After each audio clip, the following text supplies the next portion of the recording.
जैसा कि हम सभी जानते हैं, भगवान बुद्ध का जीवन ज्ञान, शांति और ध्यान से भरा हुआ था। उन्होंने अपने जीवन के अनगिनत क्षणों को ध्यान में बिताया था, जिससे उन्हें आत्मा की गहराइयों को समझने और सच्ची शांति को प्राप्त करने का अवसर मिला था। यह कहानी उनके ध्यान की एक अनोखी घटना को दर्शाती है, जो हमें ध्यान के महत्व और आत्मज्ञान की गहराई को समझाती है। बुद्ध ने राजसी जीवन को त्याग कर तपस्विता का मार्ग चुना था।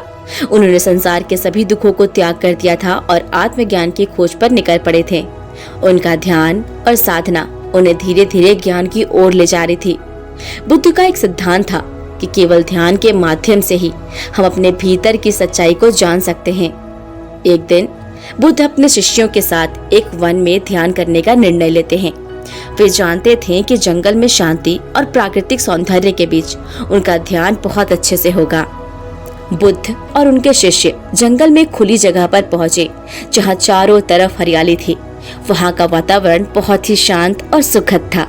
उन्होंने एक वृक्ष के नीचे बैठने का निर्णय लिया। बुद्ध ने अपने शिष्यों को ध्यान करने के लिए तैयार होने के लिए कहा। बुद्ध ने कहा, ध्यान एक ऐसी प्रक्रिया है जिसमें हम अपने मन को स्थिर करते हैं। जब हम अपने विचारों को शांत करते हैं, तब अपने भीतर की गहराइयों में जा करके सच्चाई की खोज करते हैं। सभी शिष्य एकत्रित होकर के ध्यान में बैठ गए। बुद्ध ने अपनी आंखें बंद की और गहरी सांस लेने लगे। उन्होंने अपने मन में आने वाले विचारों को पहचानने और उन्हें छोड़ने का प्रयास किया। जैसे जैसे उन्होंने ध्यान की गहराई में प्रवेश किया, वे अपने भीतर की अहंकार को दूर करने लगे। ध्यान करते हुए बुद्ध ने अपने चारों ओर की प्रकृति के साथ एक एकता का अनुभव किया।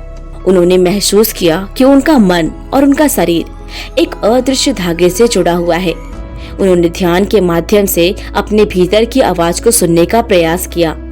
कुछ समय बाद ध्यान की अवस्था में एक अचानक से बड़ी आवाज आई। सभी शिष्य चौंक गए और उनकी ध्यान की अवस्था टूट गई। यह आवाज एक काले रंग के सांप की थी, जो वहां पर पहुंच गया था।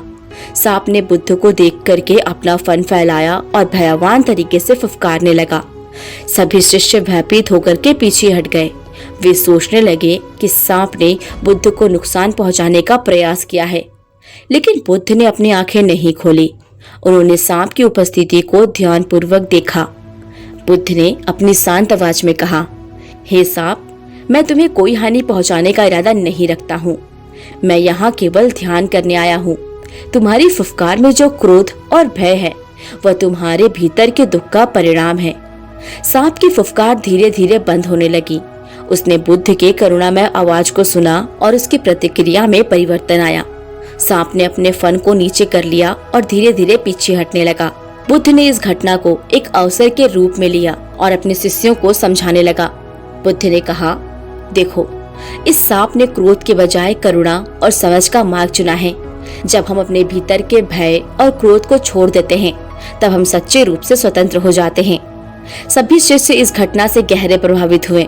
उन्होंने समझा कि ध्यान का अभ्यास केवल अपने मन को शांत रखने का एक साधन नहीं है, बल्कि यह दूसरों के प्रति करुणा और प्रेम का विस्तार करने का एक मार्ग है।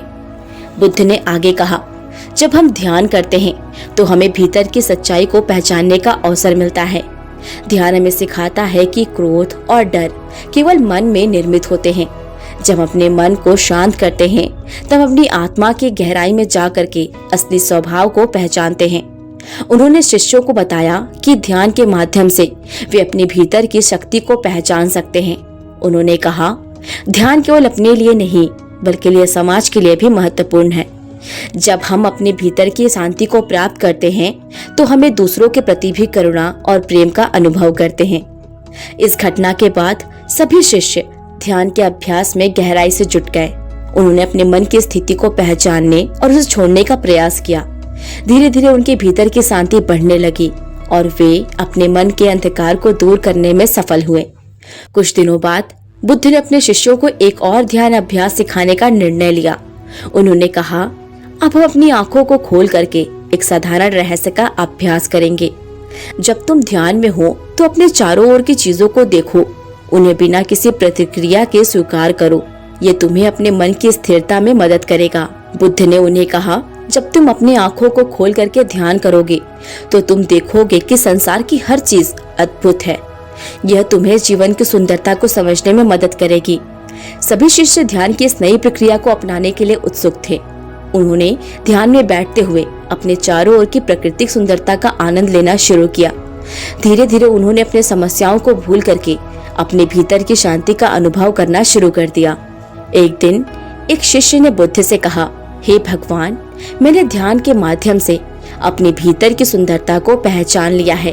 अब मुझे अपने आसपास की चीजों में आनंद आ रहा है। यह एक नई जागरूकता है जो मेरे जीवन में आई है। बुद्ध ने मुस्कुराते हुए कहा, जब तुम अपने भीतर की शांति को पहचानते हो तो तुम अपने आसपास की चीजों में सौंदर्य देख सकते हो। यही ध्यान की शक्ति है। यह तुम्हें जीवन को नए दृष्टिकोण से देखने की क्षमता देती है। समय बीतने के साथ साथ गांव के लोग भी बुद्ध के पास आने लगे। उन्होंने देखा कि कैसे बुद्ध की उपस्थिति और उनके ध्यान के उपदेश से उनके जीवन में परिवर्तन ला दिया था। लोग ध्यान करने के लिए आने लगे और उन्होंने अपने दुखों को छोड़ करके शांति का खोज किया। बुद्ध ने गांव वालों को समझाया, ध्यान केवल अपने लिए नहीं है, बल्कि यह सभी जीवों के लिए है। जब तुम ध्यान करते हो तो तुम न केवल अपने लिए बल्कि सभी के लिए प्रेम और करुणा का अनुभव करते हो, और यही सच्चा ध्यान है। कई महीनों बाद बुद्ध अपने ध्यान की यात्रा को समाप्त करने का निर्णय लिए। उन्होंने अपने शिष्यों को कहा, अब मैं अपने अन्य अनुयायियों के पास जा रहा हूँ। ध्यान का अभ्यास तुम्हारे लिए एक साधन है, लेकिन इसे हमेशा याद रखना कि तुम हमेशा अपनी सच्चाई के प्रति जागरूक रहो। अपने भीतर के प्रेम और करुणा को फैलाने के लिए तैयार रहो। सभी शिष्य बुद्ध की शिक्षाओं को अपनाने के लिए संकल्पित थे। उन्होंने कहा, हे बुद्ध, आपके उपदेशों के कारण हमारा जीवन बदल गया है। हम आपकी शिक्षाओं को हमेशा याद रखेंगे और अपने जीवन में उन्हें अपनाने का प्रयास करेंगे। इसी के साथ इस कहानी का निष्कर्ष भी बहुत अच्छा है। इस कहानी से हमें यह सीखने को मिलता है कि ध्यान केवल एक साधन नहीं है, बल्कि यह आत्मा की गहराई में जाकर के सच्चाई की खोज करने का एक मार्ग है। ध्यान के माध्यम से हम अपने भीतर की शक्ति को पहचान सकते हैं और दूसरों के प्रति करुणा और प्रेम का अनुभव कर सकते हैं। जब हम अपने मन को शांत करते हैं और ध्यान के माध्यम से अपने भीतर की सच्चाई को खोजते हैं, तब अपने जीवन की सुंदरता का अनुभव कर सकते हैं। भगवान बुद्ध की शिक्षाएं हमें यही सिखाती हैं कि सच्चा ज्ञान और सच्ची शांति केवल ध्यान के माध्यम से ही प्राप्त की जा सकती है। ये कहानी आपको कैसी लगी हमें कमेंट सेक्शन में जरूर बताइएगा, और इसी तरह बहुत सारी कहानियों को जानने के लिए हमारे चैनल को सब्सक्राइब भी जरूर कीजिएगा। मिलते हैं नेक्स्ट वीडियो में, तब तक के लिए नमस्कार।